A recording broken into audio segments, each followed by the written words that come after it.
Andy Warhol was considered the Prince of Pop. He was not a great painter. Many of the images he used were not his own.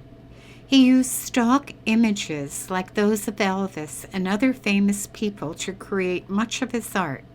His work was mostly mass-produced by others in factory-like settings. We know Andy Warhol for his many repetitive images of famous people, including Marilyn Monroe, John Lennon, and Elizabeth Taylor, and images of common everyday things like Campbell's soup cans and donuts. Andy Warhol was very aware of his place in history.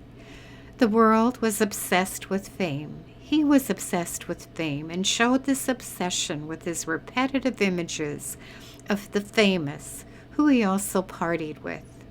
The world was obsessed with mass consumerism. He was obsessed with mass consumerism, repeating common images in his work. The world was not concerned about the individual artist's identity and just wanted something nice to decorate their walls. Andy forfeited his identity. He did not sign most of his work and even called himself a machine. He called his art studio the factory, and it was actually run like a factory with many employees mass producing his vision.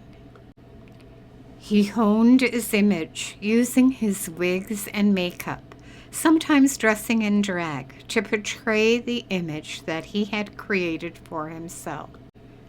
Andy became obsessed with Marilyn after her death and created many silk screens of her.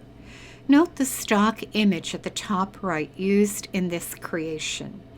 In the silk screen application at the bottom right, you can see the red dye application over the stenciled image of Marilyn. Silk screening for Andy was an effective medium for his time, and it allowed for factory-like settings with questionable input from him. Marilyn looks like herself in all the images, even though there are big color differences. The silk screening made the image slightly blurry, but Warhol liked it that way. They were all facing in the same way. There were various background colors used. Blue Sage Marilyn commands a record price at Christie auction.